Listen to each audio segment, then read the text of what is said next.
The words best used to describe Korean auto company Kia might be underdog story.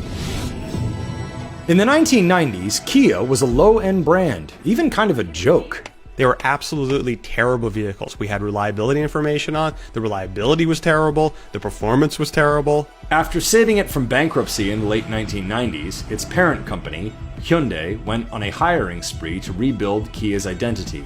It took risks with cars like the fast liftback Stinger and the blockbuster Telluride SUV. The brand started winning awards, garnering praise. And the winner is the Kia EV6. There's just like this insane turnaround from a brand that most people would say, I've never heard of, to I want that in my driveway.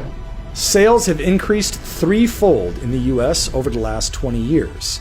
And now it's one of the most marked up brands in America.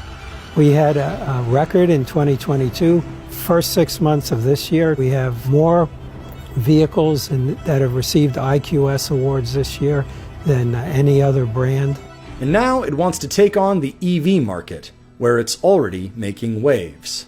But all is not easy on this path. An EV sales surge in 2022 has given way to around a 30% decline in 2023. Lawsuits from several U.S. cities over stolen vehicles, recalls over fire risks, and a snub from the federal government looking to boost American EV manufacturing.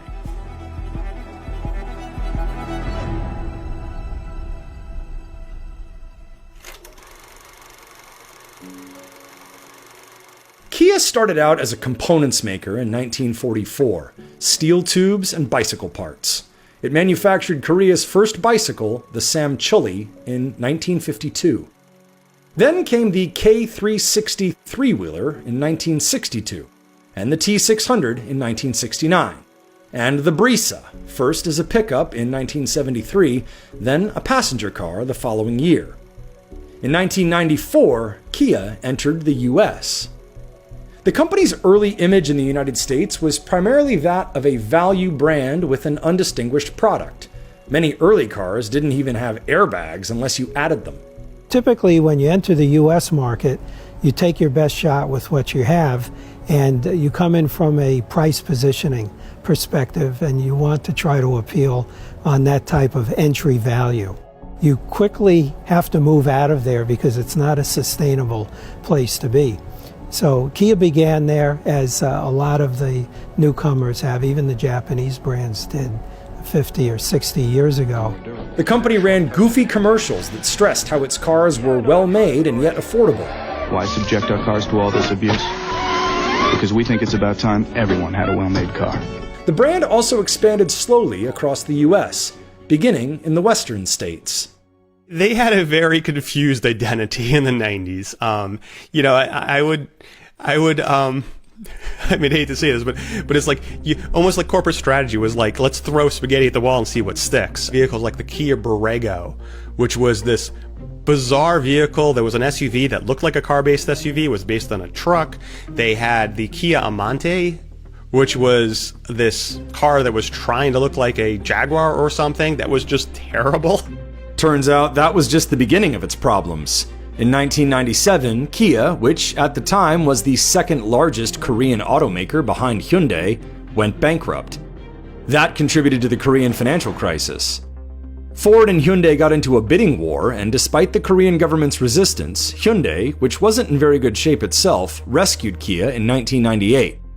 The Korean government was hoping that Ford's entry into the country would boost foreign investment and bring technological know-how. Hyundai paid about $912 million in cash and was given a condition that about $5.8 billion in debt would be written off in return for a 51% stake.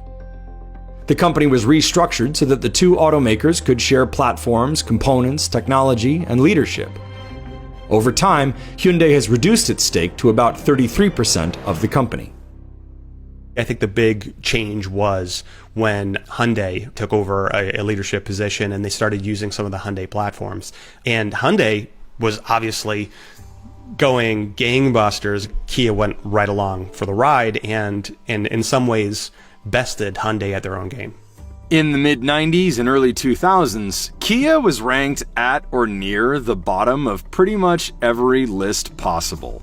But around 2012, things started to change. That was the marked year that we started to see them receiving some awards and receiving awards on a consistent basis for both J.D. Power studies. Take J.D. Power's 3 big surveys. The initial quality study measures problems or complaints owners have after the first 3 months of ownership. Vehicle dependability measures the same after 3 years. The appeal study is a similar study, but rather than focusing strictly on quality issues, looks at satisfaction with design, performance, safety, usability, comfort, and other factors. Kia has won at least 1 initial quality award and 1 appeal award every year since 2012. From 2015 to 2020, 6 straight years, it was the #1 mass market brand in the initial quality study. The 2012 model year received a dependability award 3 years later, in 2015, like clockwork. Then the pattern gave way to records. In 2016, Kia became the first non-luxury brand to top the dependability survey list since 1989. In 2023, Kia received 7 appeal awards, the most by any brand in a single year across Appeal's 28-year history. And the list goes on. The EV6 has won so many awards, including North American Utility of the Year. It won European Car of the Year. The EV6 GT won World Performance Car of the Year. And sales have followed suit. Between 2002 and 2022, globally, sales have grown from $12.8 billion to $66.9 billion. When Kia entered the US in 1994, it sold about 12,000 units.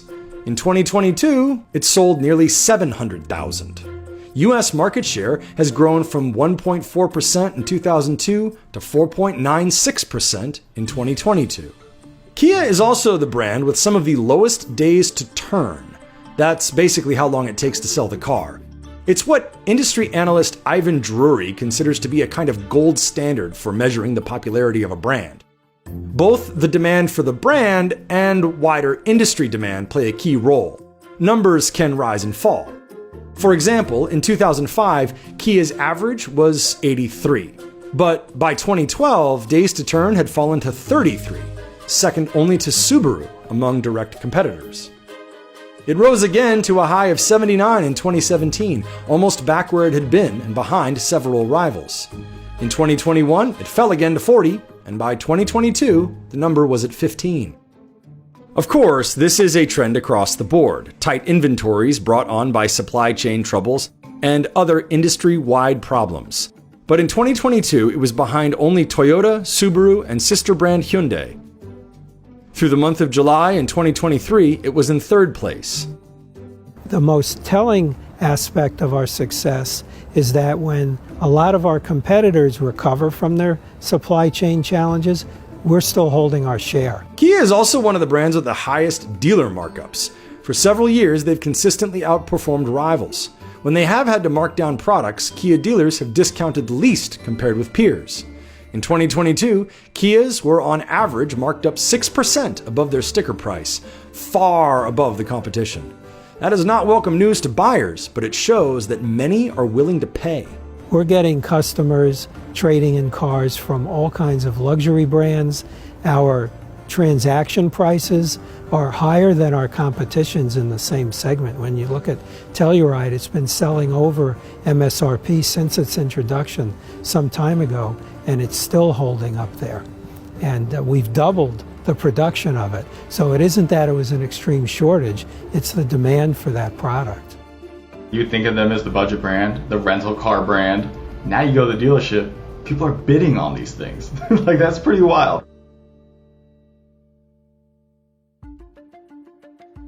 So, how did it happen? It took them a while building the brand, really understanding what the US consumer wants for quality, for features, for content, for style, for reliability. First, the company, as did sister brand Hyundai, offered a 100,000-mile powertrain warranty on vehicles. Certainly when you have a brand that you're not really sure of, to go and say, hey, we're going to go cover this car for 10 years, which was somewhat unheard of, that gave people a lot of confidence. There were also high-profile hires. Hyundai Motor Corporation, Kia and Hyundai's parent, hired Albert Biermann, former head of BMW's M Performance division. Biermann oversaw R&D on the engineering side. He made big improvements to Hyundai, Kia, and Genesis cars. He played a leading role in developing high-performance cars for both Kia and Hyundai, including the Hyundai Veloster N and the Kia Stinger. Kia got Peter Schreier as Chief Design Officer, known for designing cars such as the Audi TT. Kia's designs have been essential in distinguishing the brand, and over time it has gained a reputation for being one that is willing to take risks. Some of their designs are quirky, even polarizing. Take the Kia Soul, a car that has inspired so much hate it has trended on social media. But they serve a niche and come attached with clever marketing that retains the sense of humor the brand displayed in its early days in the US. It had a terrific advertising campaign. I mean, with the hamsters. You can get with this or you can get with that. I mean, a lot of people buy Toyota Highlander, for instance. I think a lot of people would say they're a bit boring. You look at a Kia Telluride, it's a little more aspirational. It's not a luxury brand, but it's something a little bit special that people are a little more excited about. And I think that's kind of what their niche is. From 2002 to 2009, Kia invested $1.3 billion in various facilities around the US, including a corporate campus and design center in Irvine, California, a research and development center in Ann Arbor, Michigan, and vehicle proving grounds in Mojave, California. In 2009, the company opened a $1 billion factory in West Point, Georgia. Eventually, the investment grew to $1.8 billion. The company currently produces 340,000 vehicles a year there, 24 hours a day. It is where it builds several of the SUVs that have been crucial to Kia's success. First came the Sportage, which is Kia's longest-running nameplate in the US and still its biggest seller. Then came Telluride. And I would say that is the game changer. It gave us credibility in terms of full size, larger SUVs, right for the American market, 3 rows, V6 engine, towing capability, a family car, and that has changed the whole complexion of the brand. Over time, Kia has catered to higher-income customers.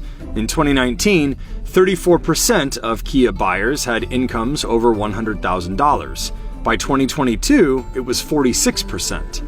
We see that with some automakers, they taste a little bit of success. They redesign one product.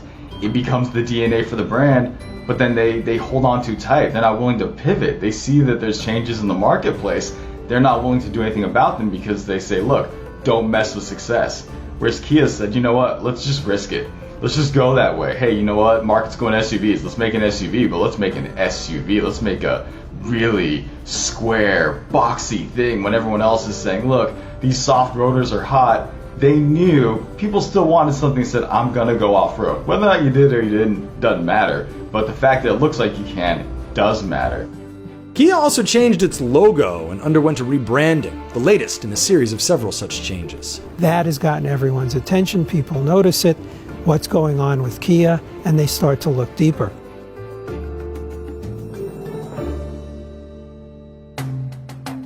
Today, Kia wants to be seen as a sustainable mobility solutions provider.